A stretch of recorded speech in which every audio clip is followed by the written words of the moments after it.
Todd should know about this. Remember a few months ago, Todd did a series on Habakkuk. You remember that? Very good series for a few weeks. And so we're going to be looking at Habakkuk today. Not only today, but next couple of weeks as well. A lot of good stuff in Habakkuk, as we saw with Todd's lessons that he did. And we'll continue to look at it today. All right? So, questions then. We have, what do we got up here? When are you likely to complain to God? I mean, that's saying that you do complain to God sometimes. And if you do, when are you likely to do that? And when might complaining to God be legitimate? And when might it not? When are you likely to complain to God? When you don't understand what's happening to you. When you don't understand what's happening to you. Absolutely. Good answer. We don't understand, and so we're complaining to God, lashing out to Him sometimes, right? Because we just don't understand. Lord, why is this happening to me?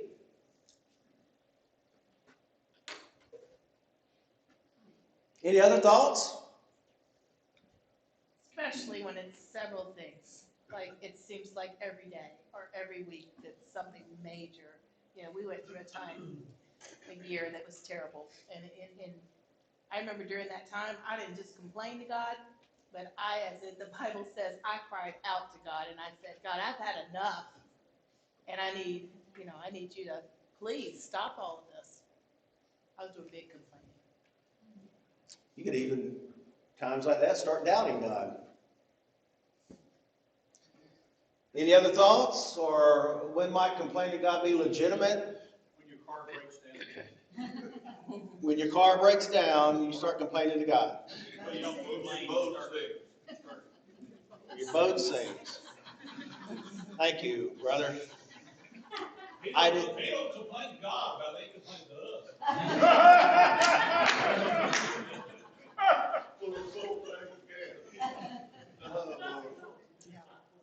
Why are y'all always stuck on my boat, you know? Y'all take up a collection, you know? Because I found a nice boat yesterday I really liked. Y'all take up a collection and get that for me. But that's a subject for next week. So, when could complaining to God be legitimate, and when would it not be? Any other thoughts on that? I mean, we probably do complain to God sometimes, and probably more along the lines of, why is this happening? Why me? Why now? What's going on? As Rhonda said, crying out to God oftentimes, especially when it seems like one bad thing. And we had a year that I don't use the word literally, unless I mean literally, but it seemed like every single day that year, literally something bad happened, except for October 31st. I'll tell you all about that year one day. But any thoughts then? Any more on complaining to God? Y'all don't have any thoughts on this? And that's okay. Yes, Terry? I think when there's a death, when you lose someone. When you lose someone? It is legitimate, I would say, okay, because you're born and you know you're going to go one day, right? So to me, that's legitimate. But then when your loved one goes, right? And then you think, so that's something that I don't know if it's complaining to God, but it's asking God for answers. Yeah. I'd mentioned before when I was in Iraq, I was 607 in the hospital, Balad Air Base. We had so much death there, so much death. And I was complaining to God then. I was lashing out at God. I was angry. And we had children dying, babies dying, soldiers dying. And I was there with them. And I mean, I carried dead children and dead babies. And I was so angry with God. You talk about complaining. I told God, I said, yeah, that's easy for you, God. You just raise them up. Jesus didn't have to do this problem. He see somebody dead, he just raised them up. I was not happy because it didn't seem like my prayers were being answered. Is somebody else saying something over here? So, I mean, to me, I was always taught that anything, just if you have any frustrations, if you got anything, you're wrestling with God, just like Jacob. Take it in, take all of it, because he's big enough to handle it. And any way you want to show that frustration towards him, if it's between you and him, there's not, I mean, he's always big enough to handle it. So it'd do you good to do that. That's how I was always kind of taught. That's true. God can handle it, right? Exactly. He's big enough to handle our complaints. God has broad shoulders. He does. He does. So, Habakkuk then lived at a time when the people of Judah were starting to abandon their faith in God, and they were sinking deeper and deeper into disobedience. The kings of Judah had discarded the way of David, giving up even a pretense of leading the nation according to faith. They were interested only in satisfying their selfishness and enjoying the fruits of unrestrained power. Habakkuk's contemporary Habakkuk's contemporary, who was Jeremiah, challenged King Jehoiakim, son of Josiah, with the following words. It says this in Jeremiah 22:15, and also 17. Does it make you a king to have more and more cedar? Did not your father have food and drink? He did what was right and just, so all went well with him. But your eyes and your heart are set only on dishonest gain, on shedding innocent blood, and on oppression and extortion. The prophets Jeremiah and Habakkuk responded to Israel's sins in different ways. Jeremiah rebuked the people for their lawlessness and unconcern. Habakkuk, though, complained to God for allowing the spiritual decline and then doing nothing. Listen to that. Habakkuk complained to God for allowing spiritual decline and then doing nothing. We'll look at this a little closer. Habakkuk articulates the timeless questions people have always asked when sin becomes rampant and evil seems to be winning. These questions relate to the two difficulties righteous people encounter when hardship and sin become overwhelming. The problem of evil.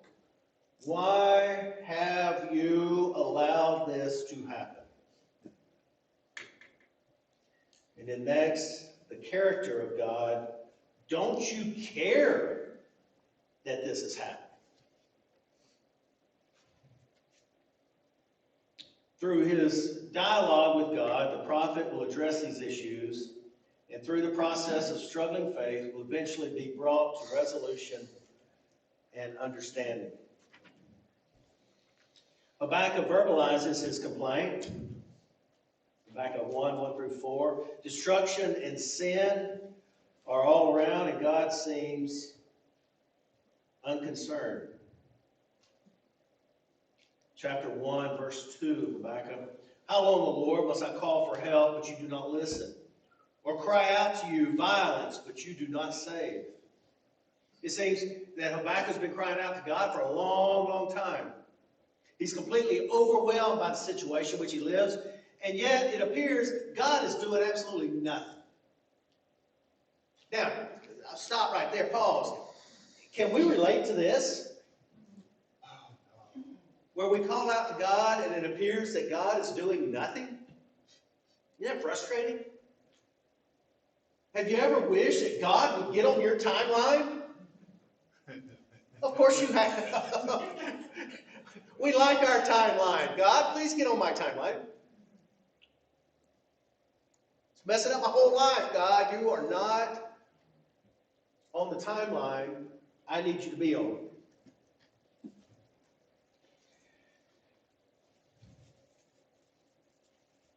Habakkuk has been waiting, but God has neither answered nor intervened. And so finally, the prophet offers his challenge. Why does a righteous God tolerate such flagrant sin? Why do you look, in Habakkuk 1, verse 3, why do you make me look at injustice? Why do you tolerate wrong? Destruction and violence are before me. There's strife, conflict abounds. Habakkuk here is describing the violent state of society in which he lives. Injustice, wrongdoing everywhere. God seems unconcerned, or he's tolerating it. Society's become cruel and vicious, fighting, quarreling's everywhere. Yet God lets it go on. Man, we ask those same questions. You know we do. Now, why do you allow this to happen? In his complaint, Jeremiah articulates two expressions which righteous people often use to communicate their frustration and annoyance with God's apparent indifference. He first asks, how long, which is conveying Habakkuk's impatience. And he next asks, why, communicate this puzzlement and confusion. You know, how long and why? Why is this going on? God's failure to act has demeaned the law and brought hardship to the innocent. That's what Habakkuk is saying. Verse 4 of Habakkuk 1, therefore the law is paralyzed and justice never prevails. The wicked hem in the righteous so that justice is perverted. The law has lost its impact on the culture, and the end result is a pervasive and widespread injustice. Godless people are outnumbering the God-fearers, and the innocent are no longer protected from the oppression of the guilty. Society has become apart at the seams, and the application of the law is unraveling. Wicked people are having their way. Just things going so bad for all these folks. It's just a question of why. Why are you allowing? You are Almighty God. You can intervene. You can take care of all this. Why aren't you? Then God replies to Habakkuk 1, 5 through 11. God is going to do something truly amazing.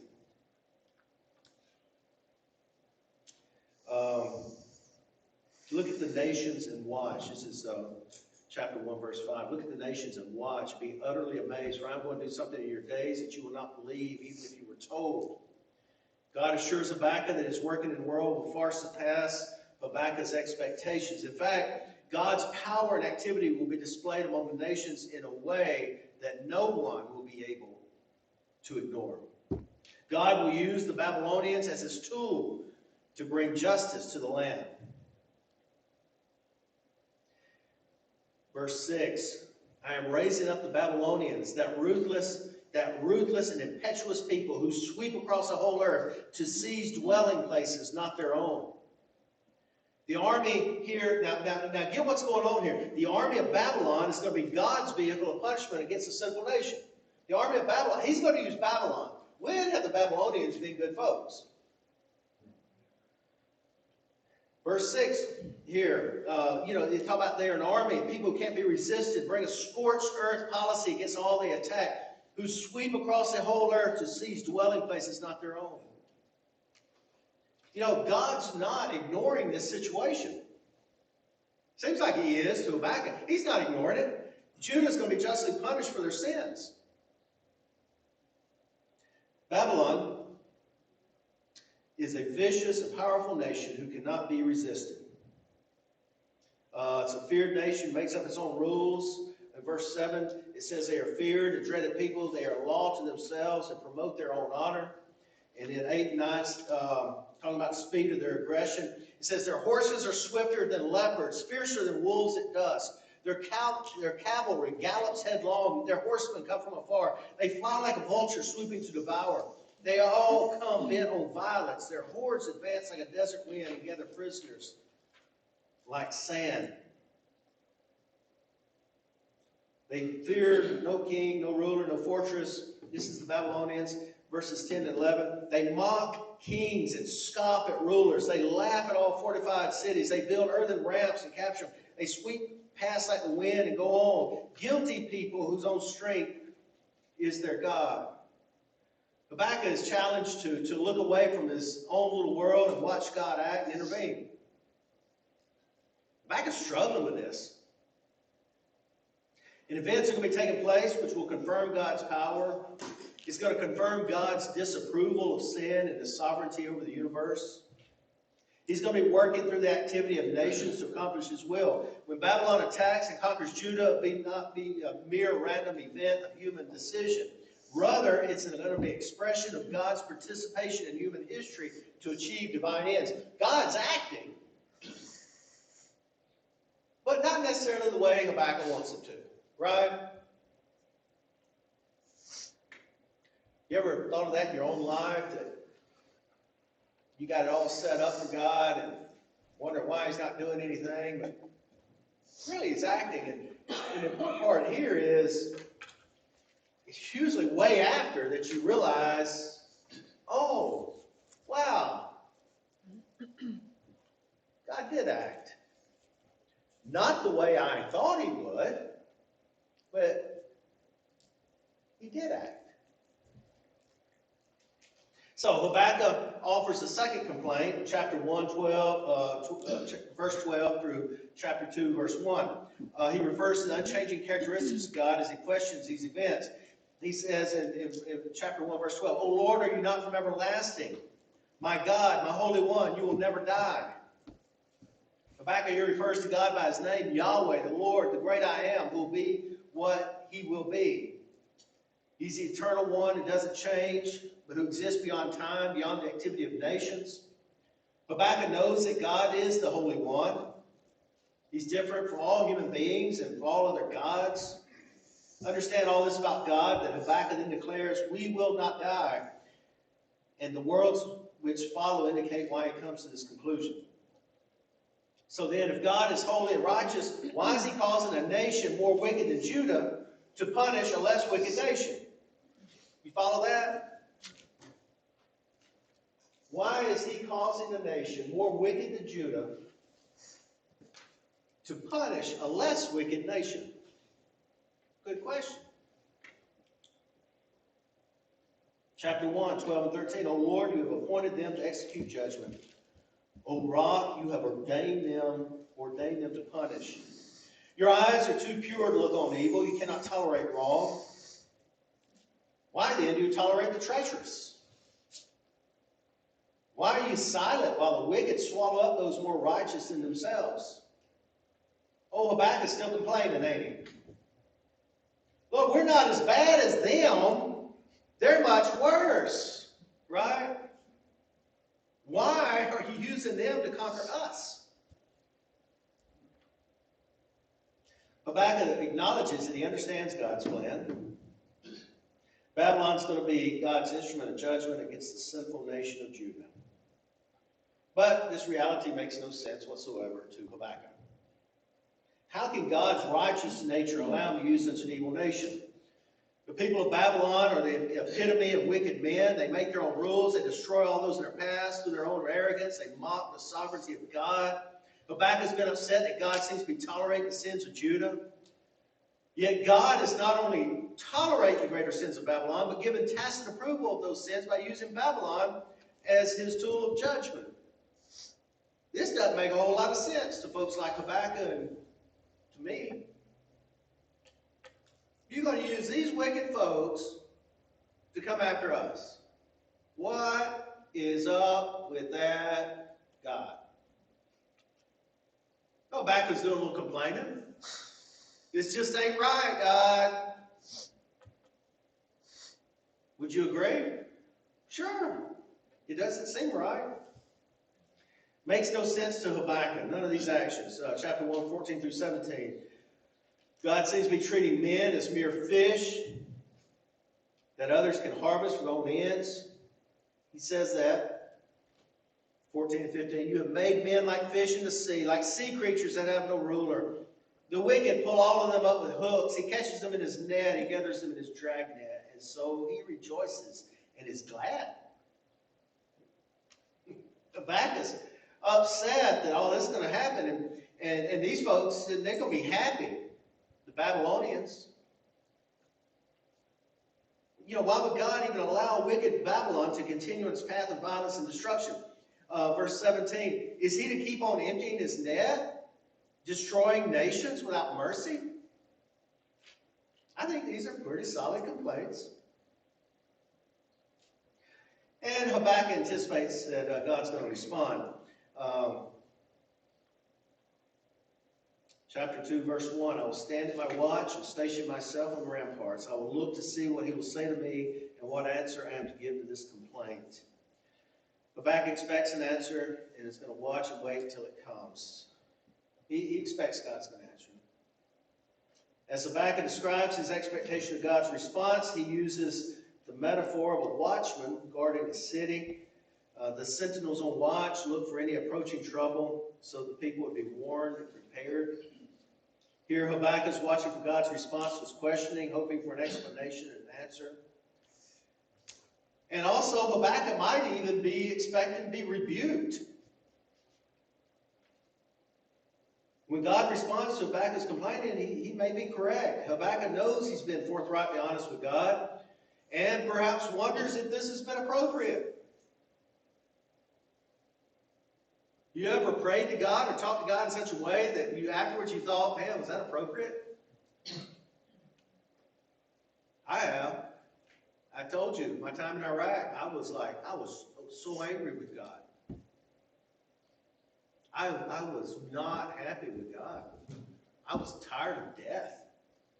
I was tired of thinking, Lord, you raise folks up. I can't raise anybody up.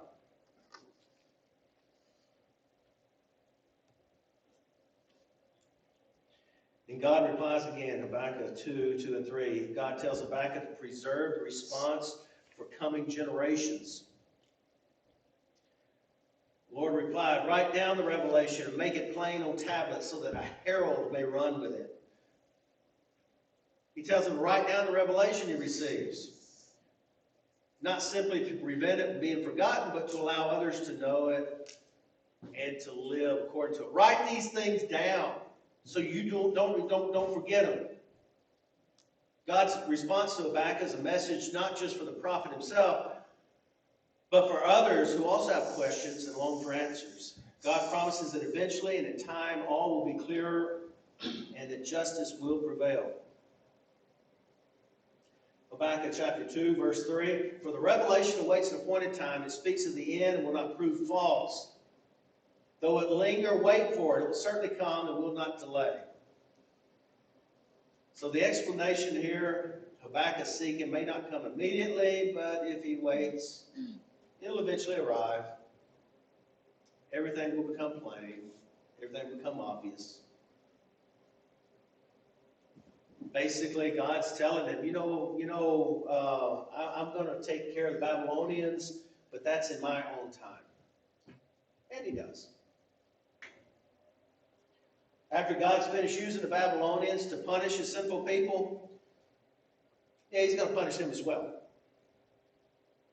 Justice is going to prevail, but Habakkuk now, he's going to have to wait. And he doesn't like that. He's just like us Americans. We don't like to wait, right? You're going to have to wait, Habakkuk. Yeah, I'm going to use Babylonians to take Judah. You don't like it, but that's okay. I will get the Babylonians, but you're going to wait.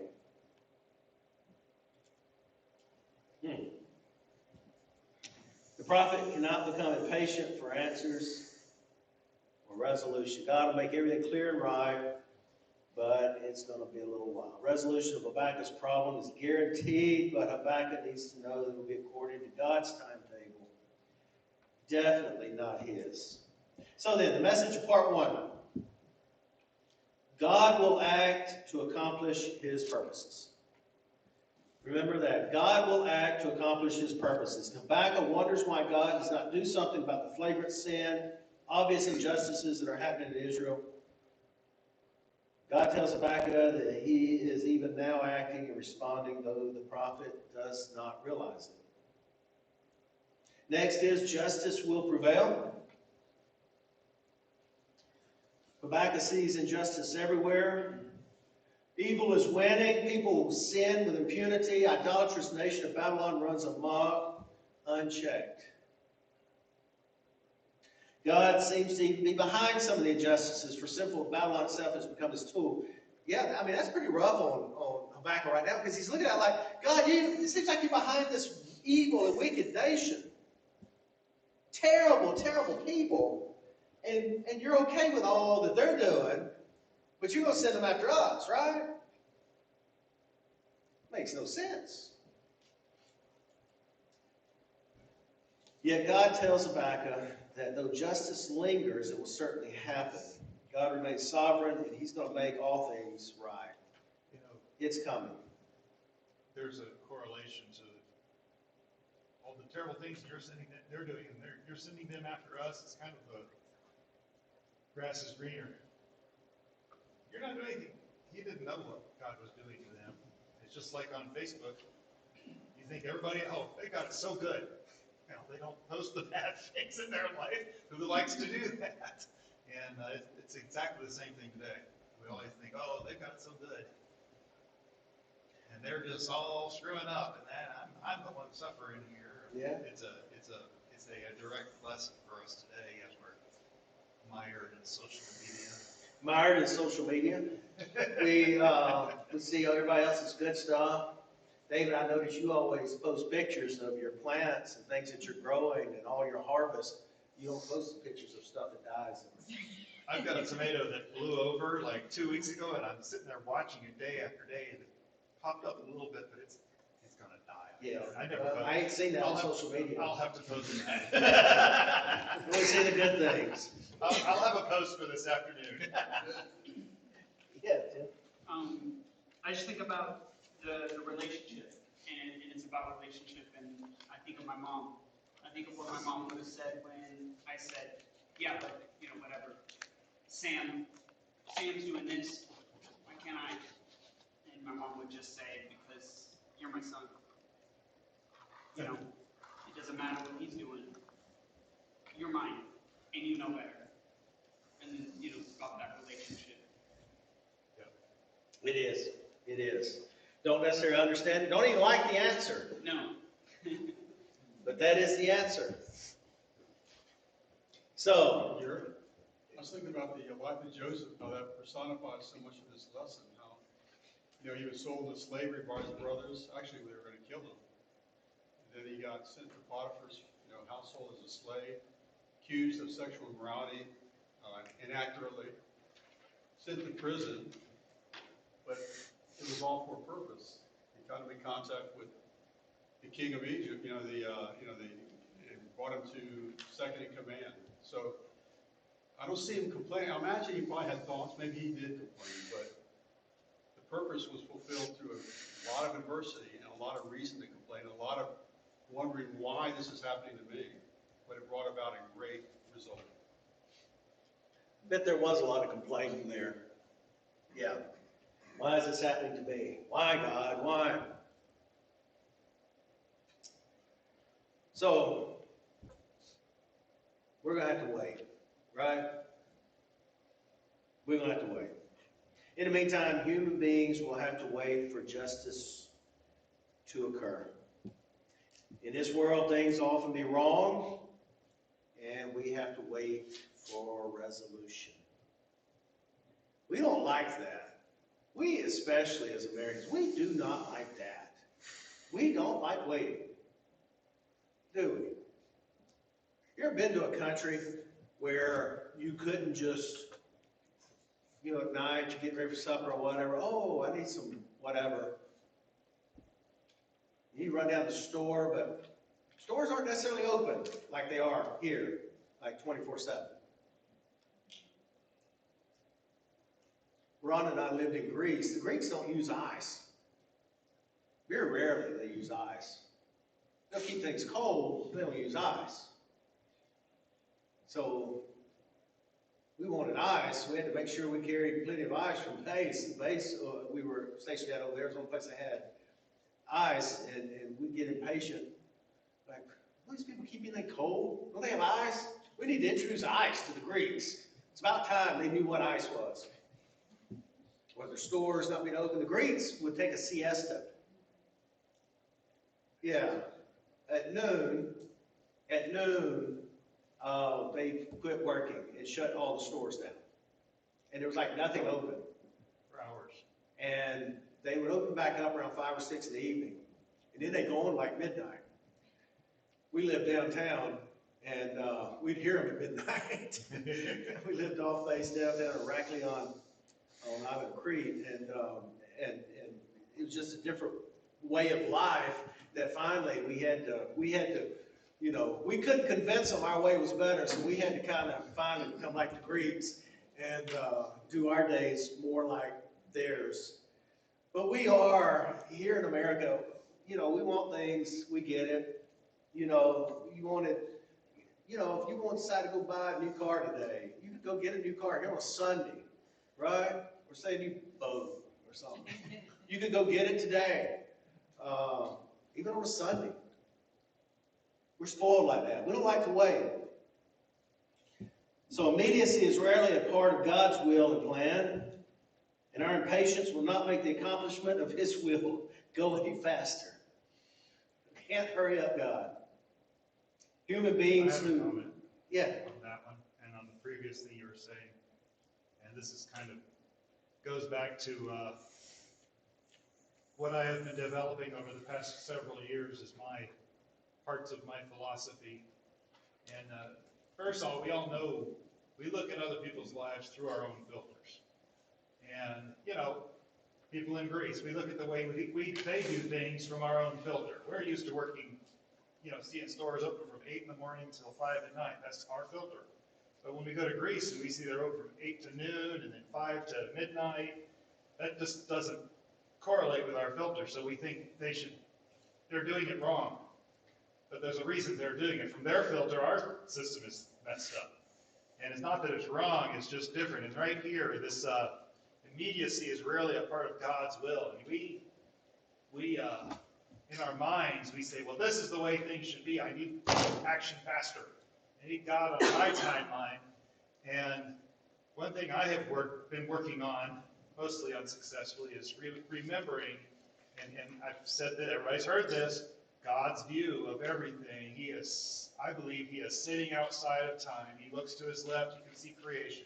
He looks to His right, He can see the final days. He could see the whole thing at once. So when we're thinking, oh, it didn't happen this week, well, this week to God is that little spot. And God can see over here, it happens, and because you waited, it's about 1,000 times better. And that's God's view. And when we sit here and say, oh, I wanted it to happen this week, and get upset about it, and get upset with God, which I do. I do get upset with God from that. But trying to view things from the other person's point of view, or the God's point of view, or whoever you're trying to relate to, His view is a view we cannot fathom. I just think it's something we cannot fathom, and that immediacy being rarely part of God's will, His view is so different. It is, for Him, He sees something going on here, our week is here, and He sees it resolved there. It's immediate to Him from His perspective, because He can see it all. God is the beginning and the end, Alpha and the Omega. And He can. That just always gives me goosebumps, I guess. Sorry to interrupt. Oh, you didn't interrupt. Yeah, His ways are not our ways, and Habakkuk wishes that God's ways were like Habakkuk wanted them to be, and we oftentimes wish God's ways are like ours want to be. But, you know, then if you ask me, do you truly want that? Well, no, I don't want that, because I will jack it up, guaranteed, and God won't. So I would rather rely upon His ways than my ways. And lastly, here, human beings who long for satisfaction and explanation, living under the will of God, will certainly have to wait. That's the truth. So, any thoughts or questions on Habakkuk? I know Todd already covered all this in his sermon series. What was that, about 4, 5, 6 weeks? 6 months, about. I mean, I was thorough, unlike, yeah. You were thorough for the 6 months. Unfortunately, I don't remember it being that long, so maybe you need to do it again, because I missed something. But Habakkuk is a great book to read, to study, and to try to understand God, really, and the way God deals with His people back then, but also dealing with us today. And I think we can get a lot of insight on that from the minor prophets. So any thoughts, ideas, questions, comments? Yes, sir. I think that, in today's times, people ask God, why are you letting the devil do this? Because a lot of people question God's actions, and in reality, a lot of it is the devil. And God lets man make his own choices. We chose to be here, or my wife chose not to be here. You know, and this, you reap what you sow. And a lot of people don't understand how powerful the devil is in changing your mind or convincing you that it's God. It's not him. Kind of like the Babylonians. I don't think God forced them to go to take care of Judah. He allowed it to He happen. allowed them to do So it. he allows us as free moral agents to choose right and wrong. Good comment.